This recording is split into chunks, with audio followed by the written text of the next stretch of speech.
In the tranquil suburbs of Melbourne, Australia, the abrupt end of a young woman's bright future unveiled a harrowing story that would shock the entire community.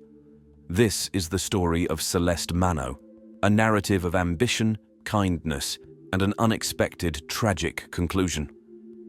Celeste, a vibrant and compassionate young woman, was celebrated for her infectious smile and generous heart.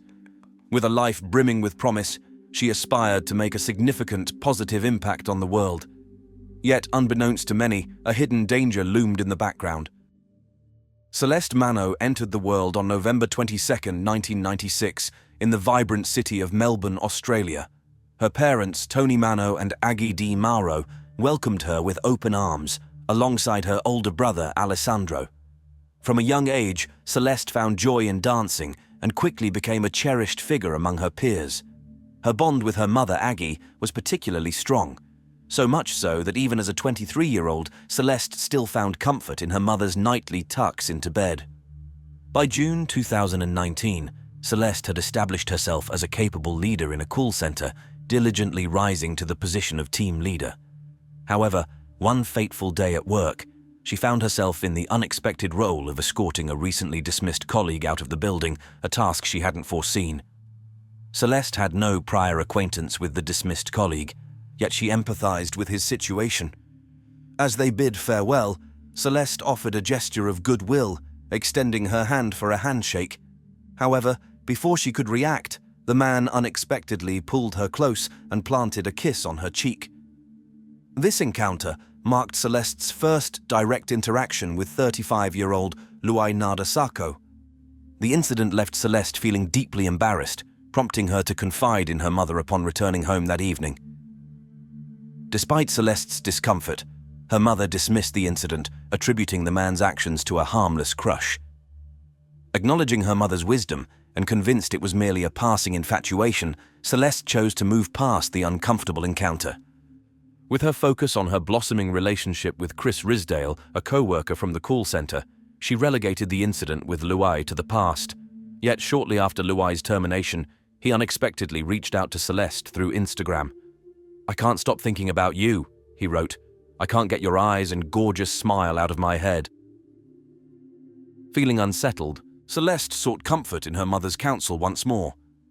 However, from that moment forward, Luay's obsession with Celeste escalated rapidly as he inundated her with increasingly intimate messages.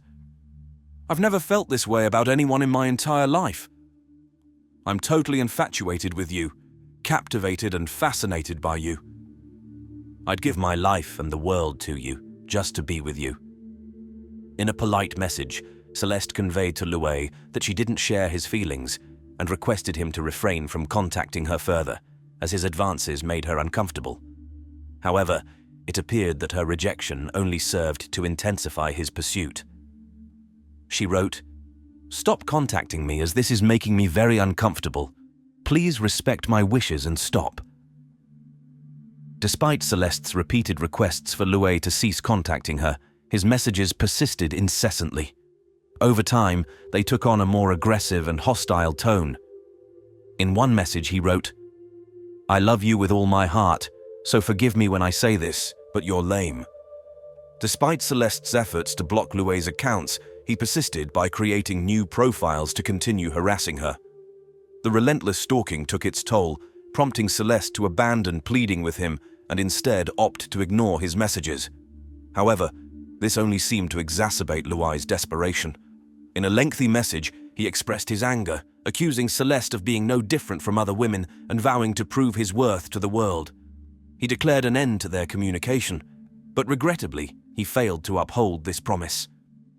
Chris, Celeste's boyfriend, opened up about the anguish he felt witnessing the toll of the harassment on Celeste. She lived in constant fear, unable to eat or sleep as the relentless stalking persisted.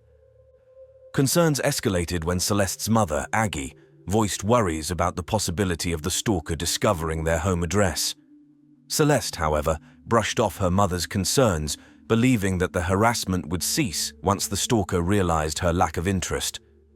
Sadly, this optimism was short-lived, offering only a glimpse into the impending horror yet to unfold. After enduring 6 months of relentless harassment, Celeste and Aggie reached a breaking point. They made the difficult decision to visit their local police station to file a report. However, their hopes were dashed when the police informed them that Luay's actions did not constitute a crime, leaving them feeling helpless. The officer they spoke to advised Celeste to simply ignore him, prompting her to explain that she had already been doing so to no avail. In response, the officer said, "Well, that's just social media these days. If you don't like it, get off social media." The police's refusal to help left Celeste feeling increasingly powerless and exposed. Not only did they decline to take Luay's name, but they also did not assist whatsoever. Over the next 6 months, the situation deteriorated significantly. Luay Sako escalated his harassment by appearing outside Celeste's workplace, followed by stalking her and even discovering her home address by trailing her one evening after work. His messages on Instagram turned from intrusive to sexually explicit, amplifying Celeste's sense of fear and vulnerability. "Have you ever had a beast pounce on you, Celeste?" he wrote. "I want some fun. Celeste, if you had my body for a day, what would you do with me? A single girl like yourself is bound to be switching from one cock to another. Probably because deep down you know you're kinky. Hence, this makes you a slut." Luay Sako's fixation had taken a disturbing turn, with his messages now vividly depicting explicit and vulgar fantasies involving Celeste. This alarming escalation left Celeste and her loved ones deeply concerned about Luay's intentions. Determined to address the growing threat, Celeste and Aggie returned to the police once more. This time, they encountered a more receptive officer who listened attentively to Celeste's account. Taking decisive action, the officer collected a comprehensive statement from Celeste and recorded all pertinent details about Luay Sako. Recognizing the urgency of the situation, he advised Celeste to seek an intervention order without delay to protect herself from further harm. Following legal proceedings, Luay found himself served with a personal safety intervention order, effectively barring him from contacting Celeste. Any breach of this order would result in his immediate arrest. Despite this legal intervention, Aggie remained unconvinced of her daughter's safety and issued a solemn warning to Celeste. "This is just a piece of paper, sweetie. Let's remember that." For a month, it appeared that the intervention order had effectively halted Luay's harassment. However, Celeste's respite was short-lived when a 3-page letter from Luay suddenly appeared in her Instagram inbox. In the letter, Luay pleaded with Celeste to cease what he perceived as her interference in his life, despite the clear legal boundaries established by the intervention order. "Please see reason, Celeste. Please, Celeste. The ball is in your court." There's a desperation in my voice because I'm afraid. I'm afraid that my life is fast derailing and steering off track. Everything that I've worked for and improved on suddenly seems to be fading away. But there's still time to undo this, Celeste. Please undo this. These were just some of Luay's pleas and grievances in the letter. Continuing in the same vein, Luay shifted the blame onto Celeste for the predicament he found himself in, absolving himself of any responsibility for his actions. He implored Celeste to end what he termed as nonsense by retracting the intervention order and dropping the stalking and harassment charges against him. He painted a picture of a potential future where both of them could find peace if Celeste made the right choice to acquiesce to his demands. Despite Luay's breach of the intervention order, Celeste promptly alerted the authorities, leading to Luay's arrest. This moment brought a sense of relief to both Aggie and Celeste, who believed that their nightmare ordeal had finally reached its conclusion. However, their relief was short-lived, as Luay's next move involved acquiring a weapon. Meanwhile, with the immediate threat seemingly addressed, Celeste began to embrace a newfound sense of freedom.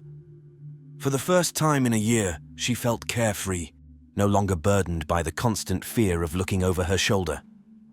Celeste and her boyfriend, Christopher, shared a delightful date at a charming rooftop bar in the picturesque town of Fitzroy, Melbourne, a cherished memory for Christopher. Little did the couple know that this outing would be one of their last together. Their final photograph captured them radiating happiness on a sunlit day, and Celeste eagerly anticipated sharing the image on social media. Tragically, it was this very photo that would incite Luay Sako to perpetrate his most atrocious act yet, an act that would abruptly end Celeste Manno's life, forever wrenching her from her grieving family. After being released from police custody, Luay resumed his sinister stalking of Celeste, He meticulously monitored her social media posts, scrutinizing her whereabouts, activities, and companions. He even resorted to surveilling her home, observing the windows to ascertain which room belonged to Celeste based on the activities within. On the fateful night of November 16, 2020, Celeste and Aggie found themselves alone at home. As bedtime approached, they exchanged loving goodnight wishes.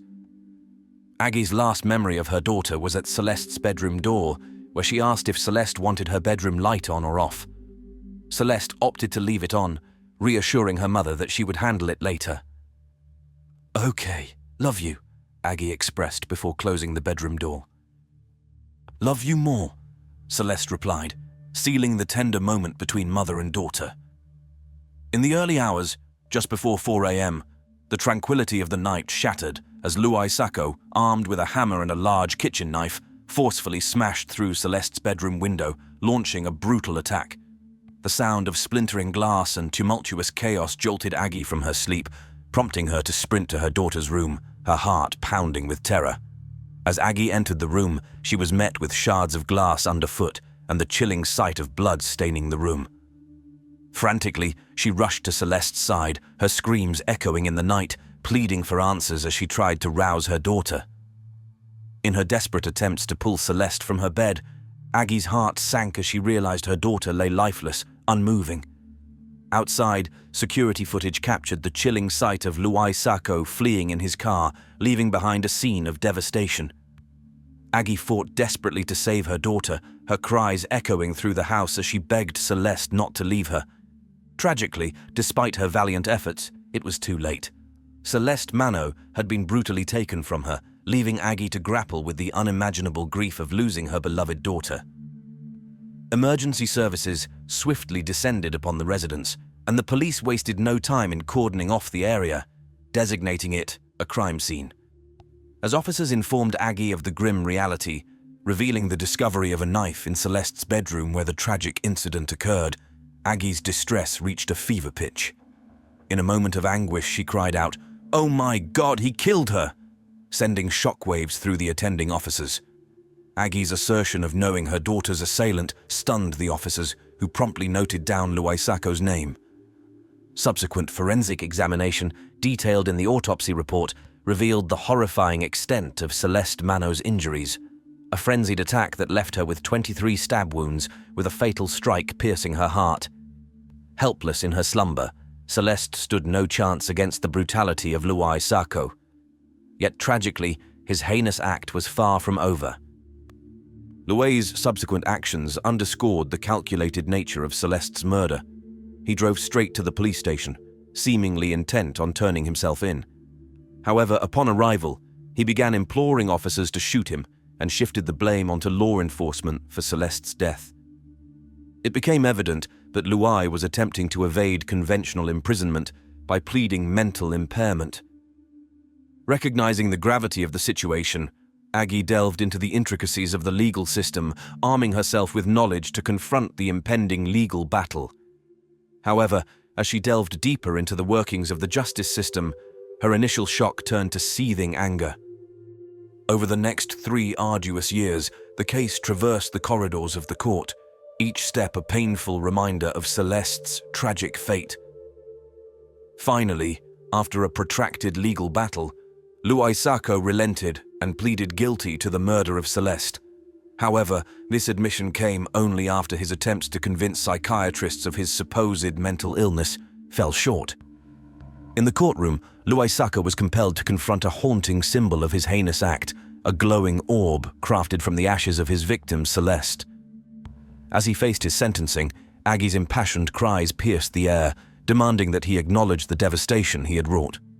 Despite her pleas, Luay, by then 39 years old, attempted to avert his gaze from the luminous reminder of his crime, placed prominently beside Aggie as she recounted her daughter's life to the court.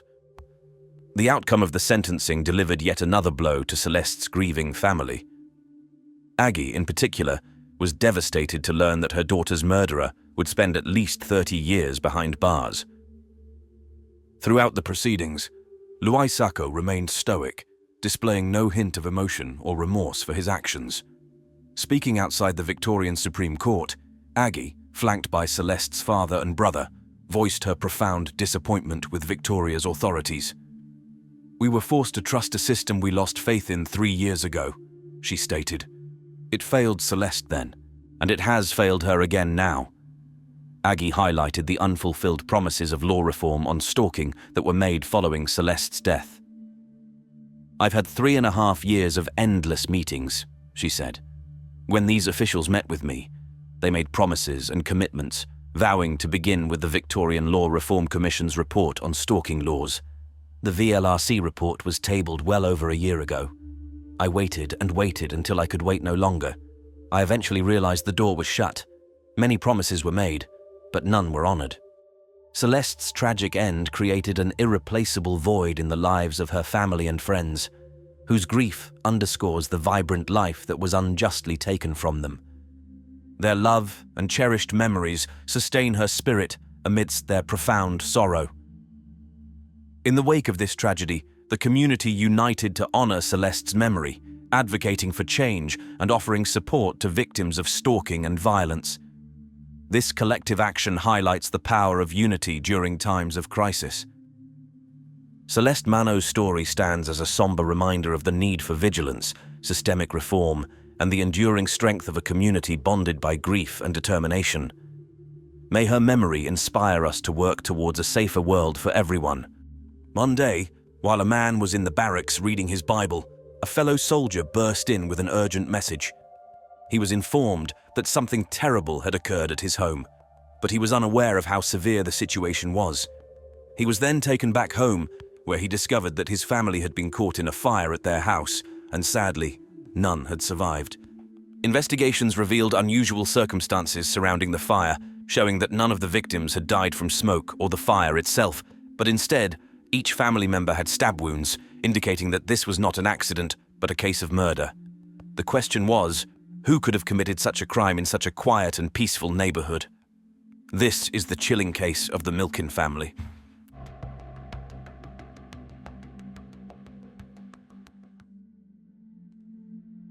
In 1989, Pavel Milken relocated his family from Estonia to the United States.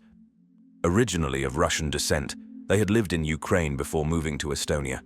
They moved there with the hope of improving their lives and opportunities, and luckily enough, they got a sponsor in Everett, Washington. Pavel quickly found work as a welder and secured an apartment for his family before eventually settling in a home in Mill Creek. He recalled that upon their arrival in the US, he spoke no English but was struck by the warmth of the Americans. His son, Leonid Milken, born on September 6, 1976, was a teenager at the time, and it wasn't long before he started to build his own American dream with a family of his own. Leonid eventually met Olga, and from the moment they crossed paths, he was drawn to her caring nature. He quickly realized he was in love and wanted her to be his wife. While Olga was outgoing and made sure everyone felt included, Leonid was more quiet and reserved. The couple married on January 24, 1998, when he was 21 and she was 20. Born on July 21, 1977, in Russia, Olga was one of 5 daughters born to her mother, Lyubov Botvina. Her family's journey was similar to the Milkens. Both families were of Russian descent and had emigrated to the United States. Olga's mother worked as a fiscal specialist at the University of Washington. Lyubov lovingly raised her daughters, devoting all her time to them. Olga was close with all her sisters, particularly Lyubov, who was known as Luba to differentiate from their mother. Luba was born on November 26, 1981, and like Olga, she was a devout Christian, actively involved in her church, Christian Faith Center. She was pursuing studies at Seattle Pacific University to become a translator for a hospital and was highly committed to her education. Though she lived in Seattle, she often spent her free time at her sister's home in Kirkland. Luba was known for her sweetness, generosity, and the inspiration she brought to both friends and family. Leonid's parents loved Olga and her sisters as if they were their own.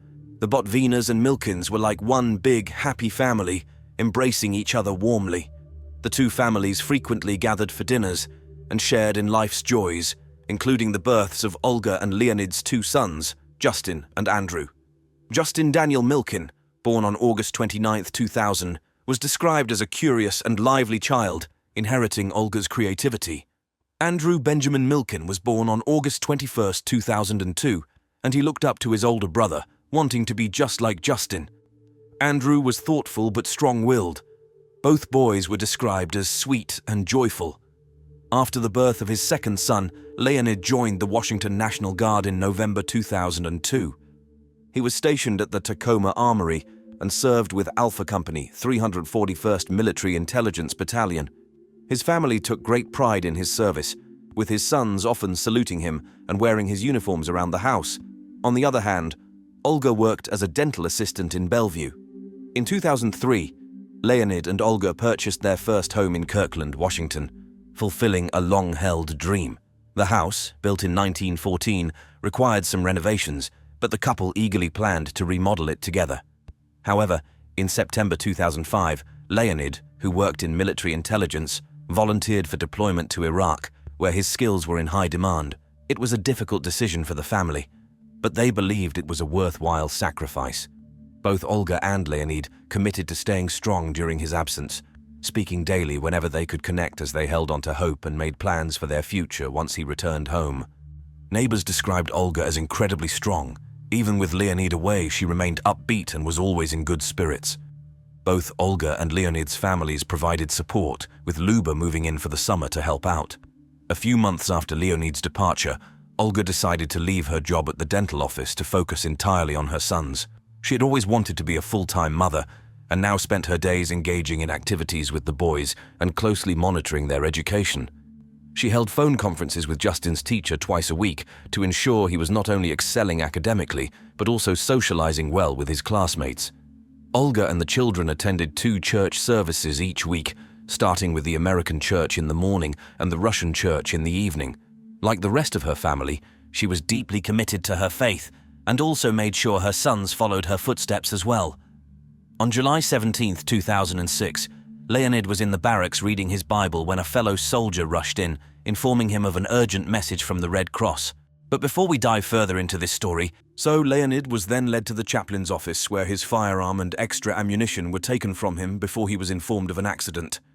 He knew something terrible had occurred, but couldn't fathom the extent of it. He was promptly flown back to the States. At 11:32 a.m., a fire was reported on the 9500 block of Slater Avenue by a neighbor. Firefighters took an hour to put out the flames and another 4 hours before they could start their investigation. No emergency call had come from inside the house, and the fire appeared to have started randomly. Once the scene was stable, investigators found 4 victims. In an upstairs bedroom were the bodies of Olga and Luba, and in the adjacent hallway were Justin and Andrew. Initially, it was believed they died from smoke inhalation, but the timing of the fire seemed suspicious. According to other family members, Olga and the children wouldn't have been asleep at that time, so they couldn't understand how they failed to escape the house, or at least call for help. It simply didn't make sense at all. The ATF, fire officials along with search dogs were brought in to further investigate the cause of the fire. It was determined that the fire was intentionally set, with gasoline used as an accelerant at various points inside the home. After the bodies were removed, they were sent to the King County Coroner's Office for autopsies. The autopsies revealed that none of the victims died from smoke or fire-related injuries. Each had stab wounds to their upper bodies and heads, with the children also having wounds to their throats. This had become a murder case. As they sifted through the debris, Kirkland officials collected any potential evidence, including a set of bloody clothes, a hunting knife, a flashlight, and a partially burned glove. The police then began interviewing neighbors for any signs of suspicious activity. Around the time of the fire on July 18, 2006, these interviews led to 2 women who described seeing a man near the Milkins' home. The suspect was reportedly seen around the property with what looked like a container. He was described as a white male in his mid-20s with a distinctive green dragon tattoo on his left bicep. When given this description, another neighbor identified it as matching Connor Shearman, the newest resident in the area. Connor lived across the street from the Milkins in a duplex, having moved in just 2 weeks earlier, and had been unfriendly to neighbors who tried to introduce themselves, as they also reported that he mostly kept to himself. The police approached Connor at his residence and immediately noticed he matched the description precisely, including the tattoo, and had noticeable scratches on his face and a puncture wound on his left forearm. When asked about the Milkins, Connor claimed he didn't know them, Further questioned about his wounds, he said he had stopped a fight at a nearby gas station earlier that day. After interviewing Connor, investigators were convinced he was their suspect and proceeded to the AM/PM convenience store to verify his alibi. The footage from the store showed no fight in the parking lot, but did capture Connor leaving with a red gas canister. On the morning of July 19th, Connor was arrested. Once in custody, he admitted to his involvement, but described his experience as waking from one nightmare into another.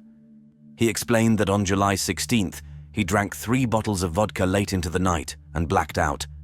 When he came to the next morning, he found himself in the Milkins' master bedroom, covered in blood, surrounded by the 4 victims, with no memory of the previous night. He changed out of his bloody clothes, took a shower, and dressed in hospital scrubs he found before heading to the convenience store. At the AM/PM, he filled the red gas canister and then returned to the Milkin home, where he spread the accelerant around before setting the house on fire. Believing he had escaped detection, he went back home and went to bed. Connor insisted that he committed the arson under the mistaken belief that he had not killed the family. He thought that if he didn't destroy the evidence, the police wouldn't believe his story, and of course, they didn't. The blackout theory became a major point of debate, as investigators felt he had enough presence of mind to attempt a cover-up. Additionally, the wounds on his arms and face suggested a struggle had taken place. However, the motive was unclear. Nobody could figure out why Connor would target the Milkins. Friends and colleagues described him as passionate, well-mannered, and intelligent. Connor, who admitted to being an alcoholic and drug addict, was a patient at the Lakeside Milam Recovery Center. After completing his program, he moved to a halfway house before settling into the Kirkland duplex with a roommate. Program members said Connor was an ordinary individual. He worked at the Carillion Point business and hotel complex for about a year and a half, performing general maintenance without causing issues, and had no prior criminal record. During questioning, investigators searched Connor's residence and found a pair of running shoes with traces of blood and gasoline. The shoe treads also matched the footprints found at and near the Milkins' home. With his confession and evidence linking him to the scene, Connor was formally charged with 4 counts of first-degree murder and 1 count of arson. He remained in custody at the King County Jail until his arraignment on July 31, 2006. While waiting for the trial to progress, Leonid organized a memorial service with his extended family to honor their lost loved ones. On July 23, 2006, at City Church in Kirkland, nearly the entire community came together to pay their respects to the 4 victims. The church was filled to capacity, with mourners grappling with the incomprehensible tragedy. Leonid sought solace by relying on friends and family to help him through this devastating time. He noted that, while he had witnessed real violence in Iraq, he never expected such brutality to strike his own family. He anticipated this kind of violence from a war-torn country, but not from America. Connor appeared in court on July 31st, entering a plea of not guilty, with a bond set at $10 million. The state announced its intention to seek the death penalty. Shortly after his arraignment, Connor's attorney filed a motion to dismiss the murder charges following the accidental release of 300 pages of case files and evidence by the Kirkland Police Department to a local TV station. In the motion, his attorney argued that the release of the case files was a deliberate attempt by the media and police to try the case in the press before he had even entered a plea, but the motion was denied. It took over 3 years for the trial to commence due to the high-profile nature of the case. Jury selection began in November 2009, with questioning concluding several weeks later, setting the trial date for January 20, 2010. The trial lasted 11 weeks, during which the prosecution presented DNA evidence. Connor's DNA was found in several locations inside the home, including on a pair of men's shorts and on the glove and knife. Olga's DNA was detected on the necklace Connor was wearing at the time of his arrest and on the soles of his recovered shoes. On March 16, 2010, the prosecution rested its case. The defense focused significantly on expert testimony from addiction specialist Dr. Sweeney, who testified that blackouts from heavy drinking were quite common. Typically, a blackout lasts no more than 6 hours, during which individuals can walk and talk but cannot recall their actions. It was established that Connor had 4 times the legal limit of alcohol in his system. The defense rested on April 5, 2010, without Connor taking the stand. Closing arguments took place 3 days later, with the prosecution arguing that the murders were premeditated and aggravated, thus warranting the death penalty. They contended that voluntary intoxication causing a blackout did not constitute a valid legal defense. The defense did not dispute Connor's involvement, but argued that the evidence pointed to someone else as the killer, or that Connor's level of intoxication precluded the intent required for a first-degree aggravated murder conviction. The case concluded with the jury deliberating for 9 hours before delivering their verdict on April 12, 2010. The jury found Connor guilty of 4 counts of aggravated first-degree murder and 1 count of first-degree arson. The penalty phase commenced on April 19, 2010. The prosecution called 4 members of the victims' families to testify, each describing their lives and the profound effect the deaths had on them. In contrast, the defense sought to humanize Connor, bringing in several character witnesses, including family, friends, and teachers who discussed his troubled upbringing. Connor had a history of childhood abuse that contributed to his addictions. During this phase, Connor took the stand and expressed regret to the victims' families, though he did not admit to the murders. Tearfully, he said, "I may not have the right to ask anything of you, but I'm asking for mercy. If not for me, then for those who love me." After 2 weeks of testimonies, the jury returned a special findings verdict on May 8, 2010, recommending the death penalty for Connor. On May 27, 2010, Connor was officially sentenced to death. At his sentencing, Connor again refused to apologize to the families and maintained his innocence, arguing that the death penalty would be an act of vengeance and not justice. Both Leonid and Olga's families were satisfied with the verdict, believing justice had been served. Following his sentencing, Connor was moved to the Washington State Penitentiary to await execution on death row. Right after the verdict was announced, Connor's attorney informed the court of plans to appeal to the Washington Supreme Court, citing issues with jury selection and prejudicial comments made by the prosecution. In 2014, a suspension of the death penalty in Washington was declared. However, this did not halt legal proceedings related to the death penalty that had begun before this declaration. On April 12, 2018, Connor's case was reviewed again, following the motion filed by his attorney, and the Washington Supreme Court upheld both his conviction and sentence. Nevertheless, 6 months later, the Supreme Court ruled unanimously in a separate case that the Washington death penalty was unconstitutional. Consequently, Connor and 7 other death row inmates had their sentences commuted to life imprisonment without the possibility of parole. Connor's defense team asserted that while Connor was a good person, he was convicted of a terrible crime, and they contended that the true events of July 17th remained unknown, and they firmly believed that Connor was never the perpetrator. After the trial concluded, Leonid was able to rebuild the family home with the support from his community, as many volunteers organized fundraisers and opened a bank account and even held garage sales. Leonid was deeply moved by the community's response. Initially surprised, he soon realized this was how a community comes together in times of tragedy. Those who participated in the effort believed that no one deserved such support more than he did. Leonid viewed his rebuilt home as a tribute to his family and felt it no longer reflected the site of the murders, but rather a memory of his beautiful and loving family. The devastating and heartbreaking events inflicted on the victims by this merciless perpetrator are deeply distressing. As we reflect on this horrific story, our hearts and minds are with those whose lives were tragically cut short and the grieving loved ones they left behind. When a famously eccentric doctor and his partner constructed a satanically inspired mansion in rural Georgia in 1977, they named it the Corpsewood Manor. Just 5 years later, this intriguing abode became the scene of a chilling crime, making its ominous name a haunting reality. As we delve into the dark and mysterious story of the Corpsewood Manor, we uncover the gruesome murders that turned it into a true crime destination. This is the strange case of the Corpsewood Manor murders.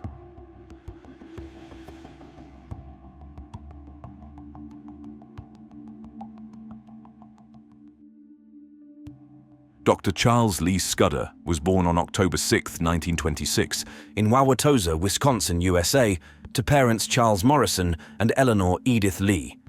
During the 1940s, he attended Oberlin College, where he participated in the school's drama program and studied music and art.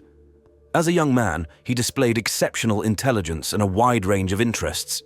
Scudder later studied at Loyola University and Loyola's Stritch School of Medicine, earning degrees in zoology, languages, and chemistry, and ultimately obtaining a PhD in pharmacology. At Loyola, he studied under Dr. Alexander Karchmar. Following his graduation, Scudder became the Associate Director of the Institute for Mind, Drugs and Behavior at Loyola University of Chicago and served as an Associate Professor of Pharmacology at Loyola's Stritch School of Medicine, balancing roles as both a researcher and instructor. In a later interview, Karchmar described Scudder as a unique and eccentric individual, noting his habits of dyeing his hair in colors like purple and red and keeping a monkey as a pet.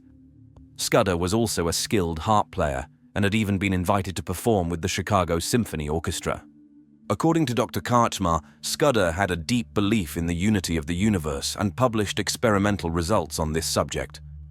On September 10, 1946, Scudder married his first wife, Helen Kilbourne Hazlett, in St. Joseph, Berrien, Michigan. Helen, who was born in Chicago, Illinois, had studied with him at Oberlin College. Their marriage eventually ended in divorce. A few years later, in the early 1950s, he married Bortai Bunting, the daughter of British modernist poet Basil Bunting and Marion Culver. Scudder and Bortai had 4 sons together, namely Saul, Gideon, Fenris, and Ahab, before they eventually separated as well. In 1959, Scudder met Joseph Odom and brought him on as his personal assistant and housekeeper. Joseph, known to everyone as Joey, was 12 years younger than Scudder and took on the roles of cook and housekeeper for Dr. Scudder and his sons. They lived together in an aging mansion on Adams Street on Chicago's west side, which Scudder had purchased. The mansion, built in 1904 and designed by a student of Frank Lloyd Wright, was located in a rough neighborhood. Despite this, Scudder enjoyed the mansion's fading grandeur and the ample space it provided for his various hobbies, including collecting antiques, creating his own paintings, playing the harp, caring for 2 large English mastiffs, and engaging in lively correspondence with individuals and institutions, including Anton LaVey. Scudder and Odom were irresistibly drawn to each other and soon became inseparable. Their strong bond would endure for the rest of their lives, despite their differences. Scudder was highly educated and cultured, while Odom was a blue-collar worker who had left school in the 5th grade and had a troubled past with the law. Dr. Scudder wrote about him saying, "He'd learned far more about the world than I had with all my degrees, and somewhere along the line he'd developed a talent for whipping up meals fit for a king." Odom dreamed of cooking on a wood stove and living a simpler life. Neighbors and visitors to Corpsewood still remembered Odom for his exceptional culinary skills. By the 1970s, Scudder's sons had all grown up and moved out to pursue their own lives. Scudder and Odom, who had been hired in 1959 to help with the children and had since become lovers, continued living in the mansion. However, Dr. Scudder grew disillusioned with his career and weary of the deteriorating neighborhood. On December 17, 1975, after several months of searching for land in the southeast, Dr. Scudder purchased the southeast quarter of Lot 248 in the 6th Land District of Chattooga County, Georgia, from John S. Cooper of Floyd County for $10,500. In 1976, on his 50th birthday, Scudder resigned from Loyola University of Chicago and relocated with his partner, friend, and housekeeper Odom to Chattooga County, Georgia, seeking a simpler lifestyle in the mountains of the Chattahoochee National Forest. He decided to leave his academic position to live off the grid in a rural, self-sustaining environment. Frustrated with the challenges of academic research, he yearned for the tranquility of nature and a degree of isolation. Consequently, he purchased 40 acres of undeveloped mountainous land in rural Georgia. Scudder and Odom arrived at their property during an ice storm, bringing their 2 dogs and whatever they could fit in their Jeep and small camper van. As they made their way to the hilltop, they encountered a dead horse blocking the logging trail, which they instantly and jokingly named Dead Horse Road. With no existing living quarters on the property, Scudder purchased a trailer to serve as their temporary home during the construction process, which ultimately took over 2 years. They built a castle-like house of Scudder's own design atop a mountain, naming it Corpsewood Manor, in honor of the appearance of the surrounding trees when they arrived that winter. Scudder dedicated 6 years to building, digging, planting, and nurturing the land that sustained him and his companion. Odom planted a rose garden and enjoyed cooking on a wood stove. Hunters often visited them, enjoying their hospitality. The property included a vineyard, which they utilized as amateur winemakers. They formed friendships with some locals, who brought them fruit to be turned into Dr. Scudder's homemade wine. A wedding was also hosted in the Rose Garden, with Dr. Scudder playing the harp from the sun deck above the gazebo. In addition to their main residence, Scudder and Odom built a smaller 3-story structure on the property to serve both practical and personal needs. The first floor functioned as a chicken coop, while the second floor was used as a food pantry. The top level, known as the Pink Room, was dedicated entirely to pleasure. Here, the couple indulged in various hedonistic activities and invited others to join them. The parties they hosted in the Pink Room became legendary for their extreme debauchery, with abundant sex and drugs that delighted the regular attendees. However, the scandalous reputation of these gatherings also attracted attention from curious outsiders. While the Pink Room allowed for unrestricted indulgence, inappropriate behavior was strictly forbidden inside the manor. To Scudder and Odom, their living area was a home, not a place of immorality. This rule applied to both guests and themselves. They kept their hedonistic activities separate from their domestic life. An unspoken boundary had been established early in their relationship, which they both respected. In the Pink Room, they could freely indulge without fear of consequences. Although most community members chose to mind their own business, the more religious locals began spreading rumors that the mild-mannered newcomers were actually devil worshippers. Scudder continued his artistic pursuits, painting and crafting stained glass pieces for the windows of the house. Among his creations was a stained glass Baphomet sigil, a symbol associated with the Church of Satan. His interest in the occult was evident in the pentagrams painted on his black Jeep and in the catalogues and books found in the house. While Scudder openly embraced Satanism, Odom, in contrast, claimed to be Catholic. Scudder made no effort to conceal his religious affiliations and even discussed his involvement with the Church of Satan openly, despite potential consequences. To further express his interests, he adorned corpsewood with stone gargoyles and commissioned a bed headboard featuring a demon's face carved into the wood.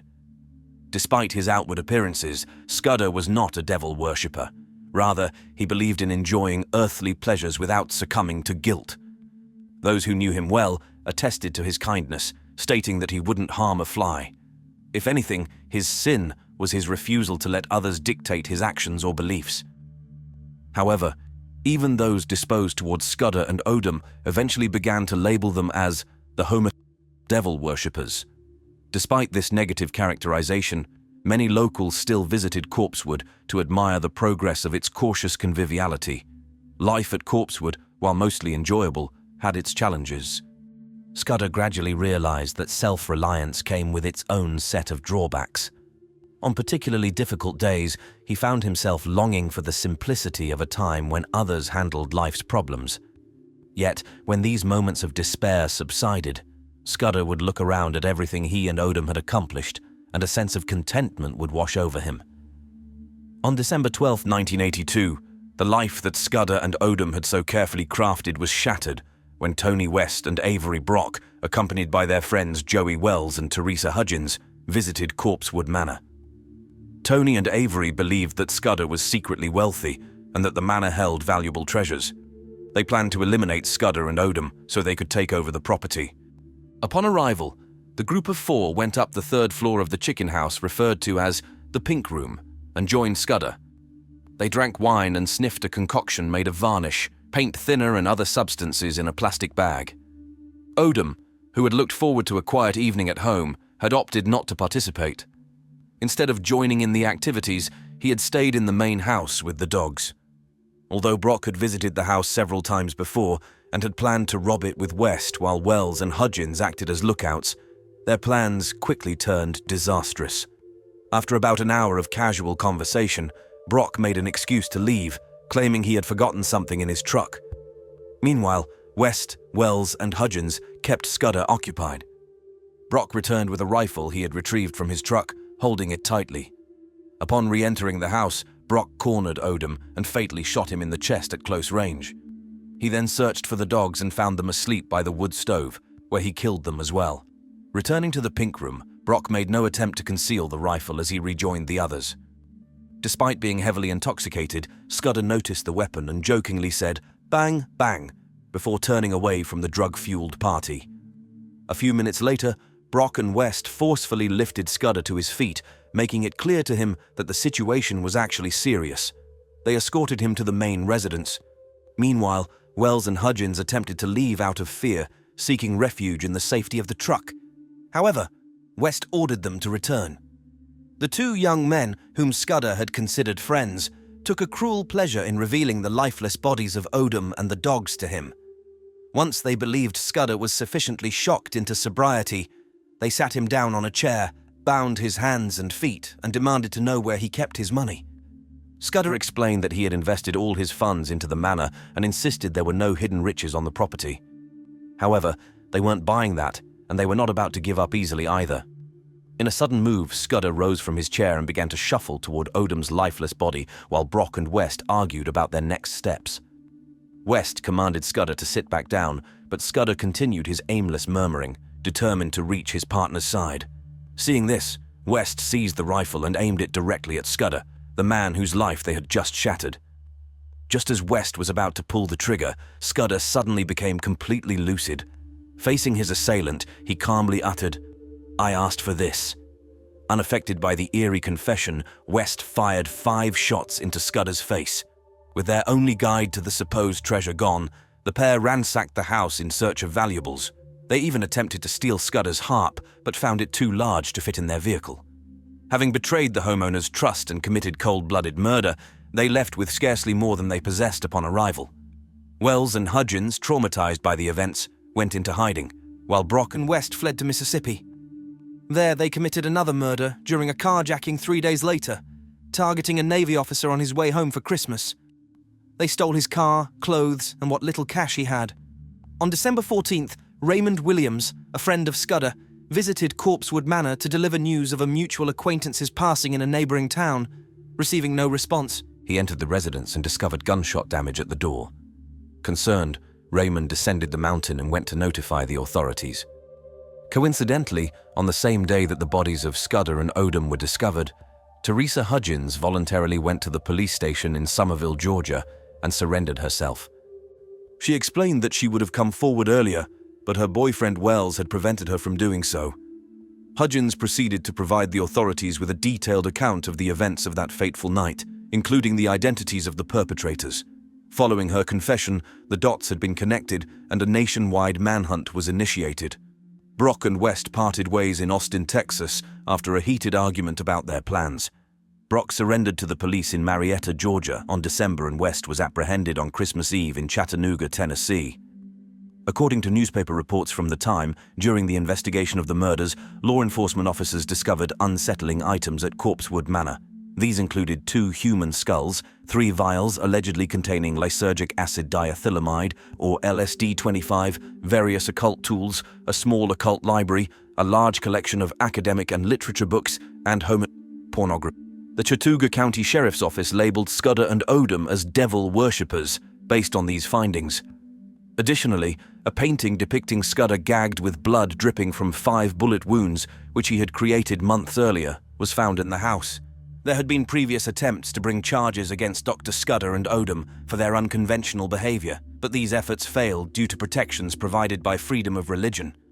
Their friend Raymond William informed reporters that Charles had become involved with the Church of Satan, but clarified that he wasn't an active participant. "Scudder told me he was actually an atheist and that he joined to explore its beliefs," Raymond explained. Like many others in Chattooga County, Georgia, Raymond was unaware that the philosophy of the Church of Satan is atheistic, and its members may not necessarily worship any supernatural being. Just weeks before his death, Scudder had received a birthday card from the Church of Satan in San Francisco, wishing him a happy 56th birthday. During the trial of West and Brock, accusations were made against Scudder, alleging that he had spiked the wine with LSD in an attempt to engage in oral sex with them. However, when the police tested the bottle of wine, no trace of LSD was found. West attempted to use a defense of involuntary intoxication. His attorney argued he had a motive because he was homosexual. However, the jury disregarded this prejudiced line of argument. Additionally, West confessed to a Georgia Bureau of Investigation agent that he and Brock had planned the murders and robbery a few days prior to the killings.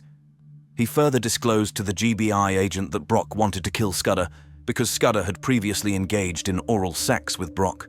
During the trial, Dr. Karchmar was also approached for an interview. During this interview, Karchmar affirmed that Scudder was not a drug user or a follower of devil worship, and that he was trustworthy. He further stated that, to his knowledge, Scudder had never conducted any research involving LSD and appeared to disapprove of drug usage. In an effort to conclude the ordeal, 17-year-old Avery Brock pleaded guilty to all charges and received 3 consecutive life sentences for his involvement in the murders. 30-year-old Tony West was convicted and initially sentenced to death, a penalty later commuted to life imprisonment without the possibility of parole. Both Brock and West are presently incarcerated in Georgia and have been denied parole on multiple occasions. It is unfortunate what happened to the victims in this case. As we reflect on this heart-wrenching tale, our thoughts are with the victims whose lives were tragically cut short and the loved ones they left behind. One morning around 7 a.m., a neighbor called the police to report a smoke alarm going off at a nearby house. An officer soon arrived, and after knocking several times with no response, he tried the door and found it unlocked. As he cautiously inspected each room, he made his way upstairs. What he found in the first bedroom sent chills down his spine. Inside, he found a body that appeared to be that of a teenage girl. Realizing he had discovered a crime scene, he immediately called for backup. More bodies were soon uncovered, and the investigation began to unravel the dark events that had taken place and why anyone would harm such a lovely family. This is the horrifying case of the Harris family.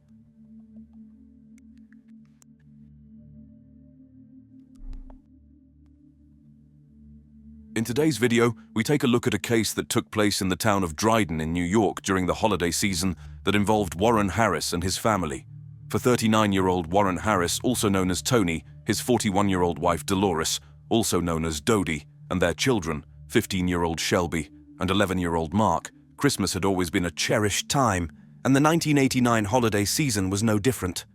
Dodie ran a gift shop in a renovated barn about 50 yards from their main home, while Tony held an executive position at an electronics distribution center.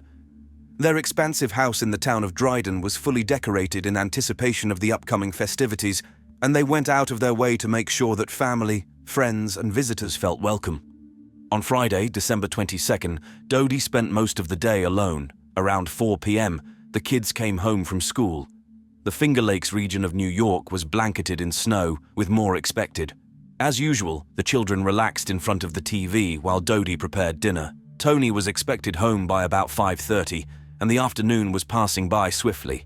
It was during this brief 90-minute window, when the three of them were alone in the house, that a killer made their move. While the exact trigger for the ensuing nightmare remains unknown, it is suspected that the ordeal began when someone knocked on the door seeking assistance. Those who knew Dodie well agreed that she would have readily allowed a stranger into the house to use the phone. It is believed that Tony arrived just as the terrifying events were unfolding. Overwhelmed and caught off guard by the horrifying events that were happening, he was unable to protect his loved ones. What is known is that by the end of the night, the sole survivor of the Harris family was a kitten named Shadow. Around 7 a.m. the following day, a neighbor called the police to report a smoke alarm going off at the Harris home. By 7:30, an officer arrived at 1886 Ellis Hollow Road. After several unanswered knocks, the officer tried the door and found it unlocked. Upon entering, he smelled a faint hint of smoke, similar to what one might expect from a kitchen accident. It was only when he saw a gas can in the living room that he suspected the fire might have been intentionally started. As he moved through the seemingly deserted house, he observed that the power was out and the phone lines were cut. The oppressive silence throughout the rooms created an unsettling atmosphere, suggesting that if anyone else was present, they were no longer alive. After carefully ascending the stairs, he peered into the first bedroom and made a harrowing discovery. Inside the scorched room lay the body of what appeared to be a teenage girl. Realizing he had encountered a crime scene, he promptly called for backup.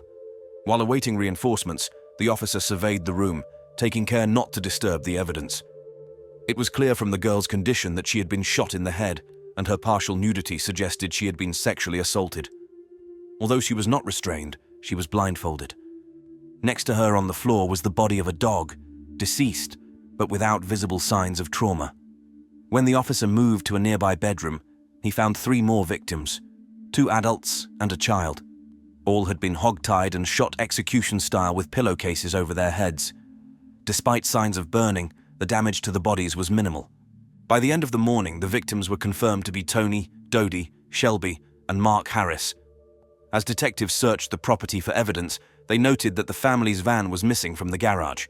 Later that day, the vehicle was discovered abandoned in a local mall parking lot, likely by the perpetrator or perpetrators. The medical examiner determined that Shelby had been tortured and sexually assaulted before being killed.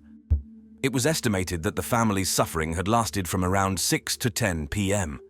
Investigators found that gasoline had been poured upstairs and set ablaze to destroy evidence, but the fire had mostly extinguished itself, preserving much of the crime scene. Curiously, it appeared that the murder sites had been thoroughly cleaned afterward, leading detectives to suspect that the perpetrator or perpetrators might have had professional janitorial experience.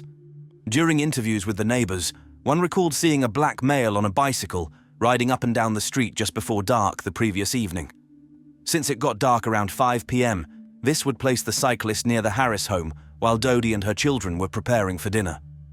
Given that the only tire tracks in the freshly fallen snow were from the family's van, it seemed probable that the killer arrived by a different mode of transportation. Earlier that evening, a woman driving home with her young child had noticed a man matching the description struggling on his bike along the snowy highway. Although she had considered offering him a ride, she decided against it due to her fussy toddler. Unbeknownst to her at the time, her decision likely spared her life. When the news of the murders spread, investigators also discovered that the family's credit cards had been used to buy hundreds of dollars worth of clothing, jewelry, and electronics at the mall where the van was found. After interviewing the clerks who processed the transactions, a composite sketch of the suspects was created. Once these images were shared with the public, tips identified the suspects as 54-year-old Shirley King and her 33-year-old son, Michael, who also went by the name Anthony Turner. Investigations revealed that Shirley worked part-time as a house cleaner and at the reservation desk of a well-known bed and breakfast. Her son, who had worked intermittently as a janitor, had a criminal record showing a preference for robbery over conventional employment.